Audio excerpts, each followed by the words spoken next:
नमस्कार, मैं Divya. Daily UP में आपका स्वागत है। आज है 11 नवंबर, दिन शनिवार। खबरों की ओर बढ़ने से पहले एक नजर सुर्खियों पर। रामपुर की पूर्व सांसद जया प्रदा के खिलाफ इस वजह से अदालत ने जारी किया गैर जमानती वारंट। दिव्यांग बच्चों को सामान्य बच्चों के लेवल तक लाने के लिए पहली बार प्रदेश में होंगे ये काम। प्रदेश के आगरा शहर में नकली और नशे की दवाओं का बढ़ रहा कारोबार। पराली के निस्तारण के लिए प्रदेश के इस जनपद में नहीं हो रहा कोई ठोस इंतजाम।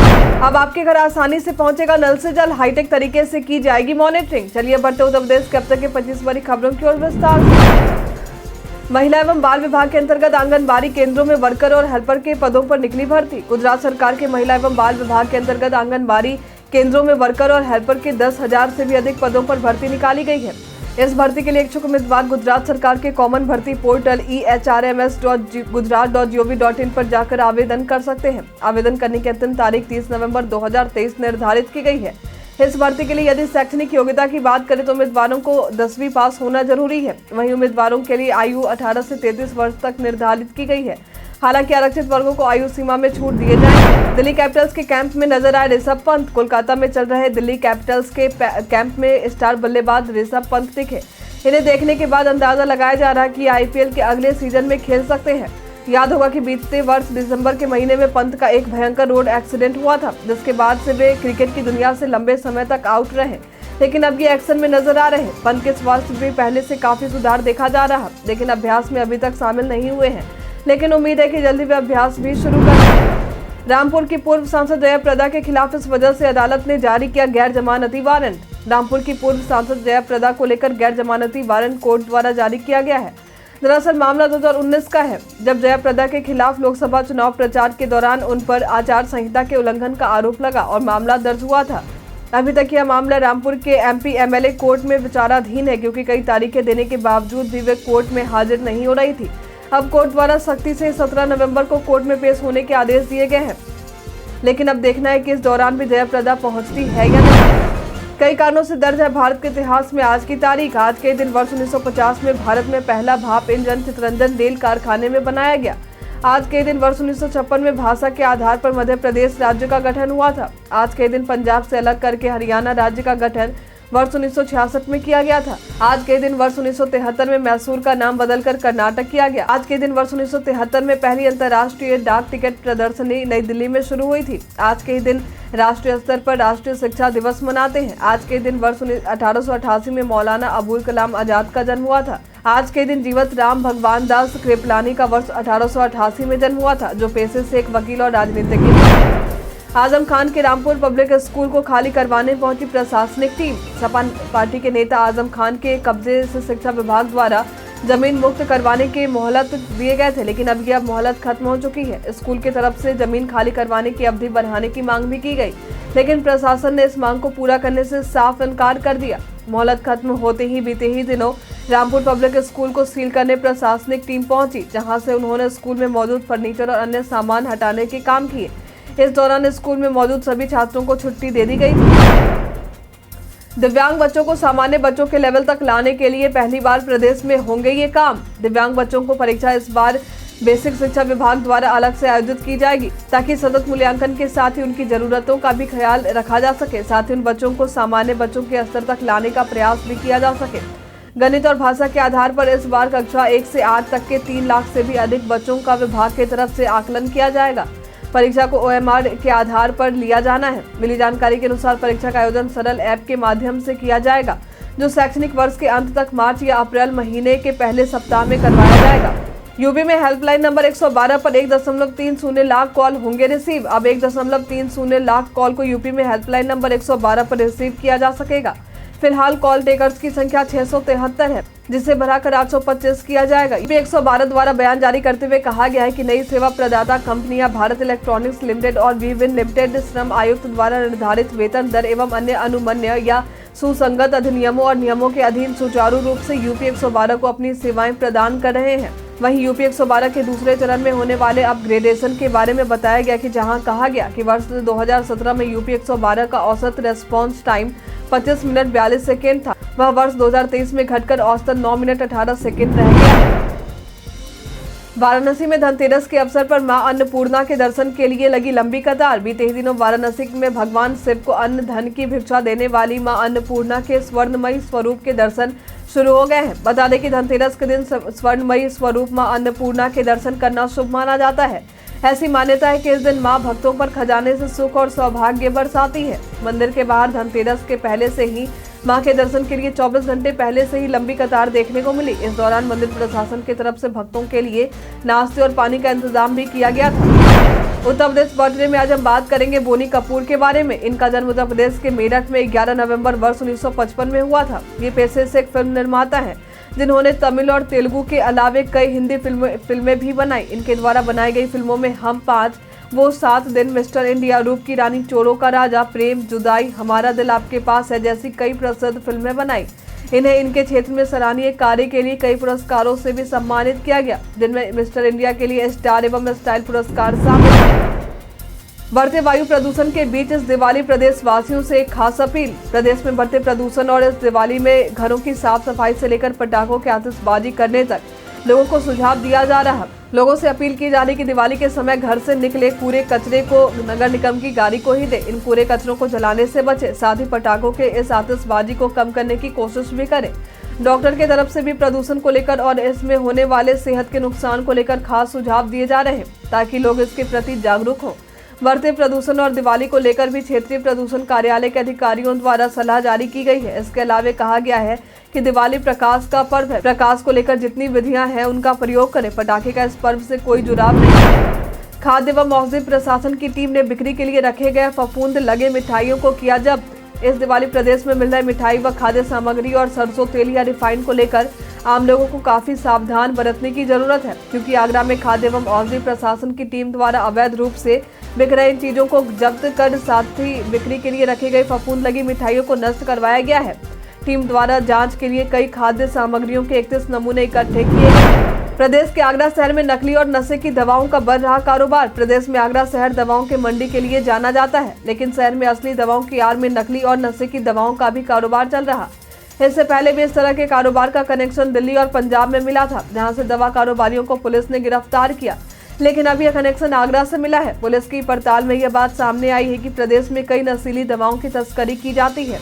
इन दवाओं को मानसिक स्वास्थ्य की दवाओं के बिलों पर भेजा जाता था। उत्तर प्रदेश के मौसम का मिजाज। चलिए अब जानते हैं उत्तर प्रदेश के मौसम के मिजाज के बारे में। मौसम विभाग के अनुसार पूरे प्रदेश में मौसम संभवतः शुष्क रहने वाला है। मौसम को लेकर विभाग द्वारा किसी प्रकार की चेतावनी जारी नहीं की गई है। हालांकि सर्दी बढ़ने के साथ ही आज और कल हवा तेज होने की संभावना है कि नवंबर के अंत तक तेज सर्दी प्रदेश में दस्तक देगी। वायु प्रदूषण के लिए जिम्मेदार पराली के निस्तारण के लिए प्रदेश के इस जनपद में नहीं हो रहा कोई खास इंतजाम। वायु प्रदूषण के लिए सबसे खतरनाक दिल्ली एनसीआर में पराली को बताया जा रहा। प्रशासन की तरफ से उत्तर प्रदेश में पराली न जलाने को लेकर तो कई जागरूकता कार्यक्रम भी किए गए, लेकिन इसे जलाने से बचने के लिए कोई ठोस इंतजाम देखने को नहीं मिले। मेरठ जनपद में किसानों की संख्या लगभग 2.5 लाख के करीब है, लेकिन यहाँ पराली निपटान के लिए महज 40 मल्चर मशीन ही है। बता दें कि मल्चर मशीन पराली और गन्ने की सूखी पत्तियों को काट कर खेत में मल्च कर देते हैं। इस प्रक्रिया से खेत को खाद मिलने के साथ ही पराली का निस्तारण भी हो जाता है। अब आजम खान के इस मामले पर 15 नवंबर को होगी अगली सुनवाई। नगर पालिका के सड़क सफाई की मशीन रामपुर में जौहर यूनिवर्सिटी से बरामद हुई थी। इस मामले को लेकर सपा नेता आजम खान और उनके बेटे की जमानत याचिका पर सुनवाई हुई, जहां बचाव पक्ष के अधिवक्ता ने समय मांगा। अब इस मामले को लेकर 15 नवंबर की तारीख कोर्ट द्वारा तय की गई है। यूनिवर्सिटी के कैंपस में इस मशीन को दफनाया गया था। इस मामले को लेकर आजम खान के साथ उनके बेटे व अनावर और सालीम के खिलाफ बीजेपी नेता बाकर अली खान ने मुकदमा दर्ज करवाया था। फ्री सिलेंडर वितरण की योजना हुई शुरू। प्रदेश के 2.25 करोड़ परिवार को मिलेगा फायदा। बीते ही दिनों उज्ज्वला योजना के तहत फ्री सिलेंडर वितरण योजना का शुभारंभ सीएम योगी द्वारा किया गया। मालूम हो कि इस योजना के तहत प्रदेश सरकार की तरफ से यूपी के 2.25 करोड़ लाभार्थियों के बीच 2 फ्री एलपीजी सिलेंडर का वितरण करेगी, जहां एक सिलेंडर दिवाली और दूसरा सिलेंडर होली के मौके पर मिलेगा। यदि आप इस सुविधा का लाभ पाना चाहते हैं तो जरूरी है कि आपका खाता आधार से लिंक रहे। उत्तर प्रदेश पैटर्न में आज हम बात करेंगे सारनाथ के बारे में। यह स्थान उत्तर प्रदेश के वाराणसी जिले में स्थित है, जो हिंदू, बौद्ध और जैन तीनों ही धर्म के लिए महत्वपूर्ण है। यह स्थान वाराणसी जिले में लगभग 13 किलोमीटर की दूरी पर स्थित है। यह स्थान गौतम बुद्ध के जीवन काल से संबंधित है। ऐसा कहा जाता है कि इस स्थान पर गौतम बुद्ध ने अपने पहले 5 शिष्यों को ज्ञान की प्राप्ति होने के बाद पहले धर्म का उपदेश दिया था। इसे बुद्ध संहिता में धर्म चक्र प्रवर्तन के नाम से वर्णित किया गया है। इसी स्थान पर पहले बौद्ध संघ की स्थापना हुई थी। इस स्थान के लिए बौद्ध ग्रंथों में ऋषि पतन या ऐसी पतन व मृदा दाव अथवा मृग दाय आदि नाम से उल्लेखित किया गया है। अब आपके घर आसानी से पहुंचेगा नल से जल, हाईटेक तरीके से की जाएगी मॉनिटरिंग। अब प्रदेश के सभी गांवों में हाईटेक तरीके से नल से जल की मॉनिटरिंग की जाएगी, जहां कितने पानी का सप्लाई, क्लोरीनेशन की क्या स्थिति है, पंप हाउस को कितने देर चलाया जा रहा, साथ ही वाटर ट्रीटमेंट प्लांट के संचालन की क्या स्थिति है, सभी जलापूर्ति से संबंधित सूचनाओं की मॉनिटरिंग की जाएगी। बता दें कि प्रदेश के ग्रामीण क्षेत्रों में जलापूर्ति की मॉनिटरिंग का ऐसा ही हाईटेक सिस्टम नमामि गंगे एवं ग्रामीण जलापूर्ति विभाग तैयार कर रहा है। अब इलाहाबाद सेंट्रल यूनिवर्सिटी में बच्चों को रामायण, उपनिषद और चाणक्य नीति का भी मिलेगा मंत्र। अब भगवान श्री कृष्ण की भगवत गीता के मैनेजमेंट मंत्र और रामायण, उपनिषद और चाणक्य नीति को भी इलाहाबाद सेंट्रल यूनिवर्सिटी के छात्र पढ़ सकेंगे। कॉमर्स डिपार्टमेंट के BBA, MBA 5 years integrated course के छात्रों को ये सभी विषय पढ़ाए जाएंगे। विश्वविद्यालय एकेडमिक काउंसिल ने इस कोर्स के शुरुआत की मंजूरी भी दे दी है। इस कोर्स के Indian management thought and practice subject में भगवत गीता, रामायण और उपनिषद व चाणक्य नीति की पढ़ाई होगी। कानपुर चिड़ियाघर की शान मादा गैंडे मानू का हुआ निधन। कानपुर के प्राणी उद्यान में से एक बड़ी दुखद खबर सामने आई है, जहां पता चला है कि यहां के चिड़ियाघर की मादा गैंडा ने दुनिया को अलविदा कह दिया। बता दें कि अभी कुछ दिन पहले ही इसने बच्चे को जन्म दिया था। माँ और बच्चे दोनों ही इस दौरान स्वस्थ थे। मौत किस वजह से हुई है, इसकी स्थिति अभी तक स्पष्ट नहीं हो पाई है। फिलहाल मादा गैंडा को पोस्टमार्टम के लिए भेजा जा चुका है। रिपोर्ट आने के बाद ही इसके मौत की वजह का पता चल पाएगा। काम की बात में आज हम जानेंगे कि कैसे बैंक के इस इंश्योरेंस प्लान से साइबर हमले से पाए सुरक्षा। लॉकडाउन के समय से ही हम सभी की निर्भरता इंटरनेट पर अधिक हो गई है, जिससे हम डिजिटल दुनिया की तरफ बढ़े हैं। ऑफिस हो या स्कूल हो या किसी तरह की शॉपिंग हो या फिर कोई अन्य जरूरत, सब कुछ ऑनलाइन ही हो चला है। इस वजह से साइबर अपराध के मामले भी बढ़ते नजर आ रहे हैं। आपकी ये गलती आपको साइबर अपराध के चंगुल में फंसा सकती है, लेकिन स्टेट बैंक ऑफ इंडिया ने साइबर फ्रॉड से बीमा कवर देने के लिए साइबर वॉल्टेज इंश्योरेंस प्लान की शुरुआत की है। इस बीमा कवर से आपको साइबर हमलों से सुरक्षा मिलेगी। दरअसल इस इंश्योरेंस प्लान के जरिए credit card, debit card, net banking, mobile banking या किसी भी तरह के साइबर फ्रॉड के मामले में बीमा कवर बैंक प्रदान करती है।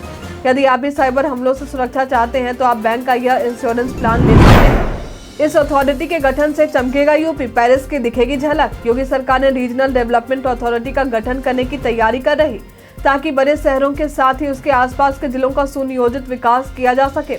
यह state capital region development authority NCR planning board के तर्ज पर राजधानी लखनऊ समेत 6 जिलों को मिलाकर बनाए जाएंगे।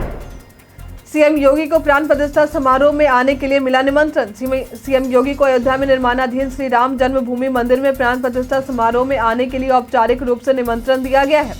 इस औपचारिक निमंत्रण और श्री राम जन्मभूमि तीर्थ क्षेत्र ट्रस्ट के पदाधिकारियों से मुलाकात को लेकर सीएम योगी ने ट्वीट किया। इस दौरान उन्होंने कहा कि आज जीवन धन्य हो गया है, मन आह्लादित है। बता दें कि प्राण प्रतिष्ठा समारोह में आने के लिए प्रदेश की राज्यपाल आनंदीबेन को भी निमंत्रण दिया गया है। मथुरा वृंदावन में बंदरों की समस्या को लेकर इलाहाबाद हाईकोर्ट ने मांगा जवाब। मथुरा वृंदावन में बंदरों की समस्या को इलाहाबाद हाईकोर्ट द्वारा गंभीरता से लिया गया है, जहां मुख्य सचिव और डीएम समेत 1 दर्जन अधिकारियों से समाज सेवी मधु मंगल शुक्ल की याचिका पर हाईकोर्ट ने जवाब मांगा। कोर्ट द्वारा पूछा गया कि बंदरों से निपटने के लिए आपके पास क्या योजना है। वहीं इस दौरान मधु मंगल शुक्ल द्वारा बताया गया कि अधिकारियों को बताना होगा कि उन्होंने बंदरों के आतंक से लोगों को निजात दिलाने के लिए अब तक क्या व्यवस्था की है। टेक ज्ञान में आज हम जानेंगे कि कैसे व्हाट्सएप का यह फीचर हमारे प्राइवेसी का रखेगा ध्यान। अभी हाल में व्हाट्सएप ने अपने यूजर्स की प्राइवेसी को ध्यान में रखते हुए एक नया फीचर रोल आउट किया है, जिसके जरिए आप कॉलिंग के दौरान अपने लोकेशन को हाइड भी कर सकते हैं। बता दें कि WhatsApp call peer to peer direct connect रहते हैं, जिससे स्कैमर्स या हैकर IP एड्रेस के माध्यम से लोकेशन का पता लगाने के साथ ही सर्च हिस्ट्री, शॉपिंग आदि कई जानकारियां ले लेते हैं। लेकिन व्हाट्सएप के इस नए फीचर से आप अपने लोकेशन को हाइड कर सकते हैं, जिससे आपकी प्राइवेसी आप तक ही रहेगी। आज के लिए फिलहाल इतना ही। आप में से जिन्होंने हमें कमेंट किया था उनके नाम है MD अनवर अमेठी से, सलमा फारूकी प्रतापगढ़ से और ज्वाला प्रसाद। अब हम प्रतिदिन आपसे 5 ऐसे जरूरी सवाल पूछेंगे और उसके जवाब बताएंगे, जो कि स्टेट PCS, पुलिस दरोगा समेत SSC जैसे अन्य प्रतियोगी परीक्षाओं में काम आएंगे। सवाल इतिहास, UPS स्पेशल, विज्ञान, करंट अफेयर्स और भूगोल से रहेंगे। तो हमारा पहला सवाल है, हाल ही में ICC वनडे विश्व कप 2023 में किसने अफगानिस्तान को 3 विकेट से हराया है। ऑप्शन ए है ऑस्ट्रेलिया, ऑप्शन बी है इंडिया, ऑप्शन सी है श्रीलंका, ऑप्शन डी है इंग्लैंड। इसका सही उत्तर है ऑस्ट्रेलिया। हाल ही में कौन सा देश अंतर्राष्ट्रीय सौर गठबंधन का 95वां सदस्य देश बना है? ऑप्शन ए है थाईलैंड, ऑप्शन बी है चिली, ऑप्शन सी है जापान, ऑप्शन डी है रूस। इसका सही उत्तर है चिली। हाल ही में किस तिथि को विश्व कैंसर जागरूकता दिवस मनाया गया है? ऑप्शन ए है 7 नवंबर, ऑप्शन बी है 8 नवंबर, ऑप्शन सी है 10 नवंबर, ऑप्शन डी है इनमें से कोई नहीं। इसका सही उत्तर है 7 नवंबर। पार्वती अर्गा पक्षी विहार उत्तर प्रदेश के किस जिले में स्थित है? ऑप्शन ए है बलिया, ऑप्शन बी है गोंडा, ऑप्शन सी है उन्नाव, ऑप्शन डी है बस्ती। इसका सही उत्तर है गोंडा। गुड़ उत्पादन में उत्तर प्रदेश का देश में कौन सा स्थान है? ऑप्शन ए है तीसरा, ऑप्शन बी है चौथा, ऑप्शन सी है दूसरा, ऑप्शन डी है पहला। इसका सही उत्तर है पहला। सवाल जवाब के दौर अब समाप्त होते हैं। आप में से कितने लोगों ने हमारे सवाल का सही जवाब दिया है कमेंट करके जरूर बताएं। वीडियो के अंत में हम उनका नाम जरूर लेंगे। उत्तर प्रदेश के तमाम खबरों के साथ बने रहने के लिए देखते रहे डेली यूपी। और साथ ही अगर आप यूट्यूब से देख रहे हैं तो चैनल को सब्सक्राइब करिए। अगर आप फेसबुक से देख रहे हैं तो पेज को लाइक करना ना भूलें। और हाँ, उत्तर प्रदेश के जिस भी क्षेत्र से देख रहे हैं उस क्षेत्र का नाम हमें हमारे कॉमेंट सेक्शन बॉक्स में लिखकर जरूर बताएं। धन्यवाद।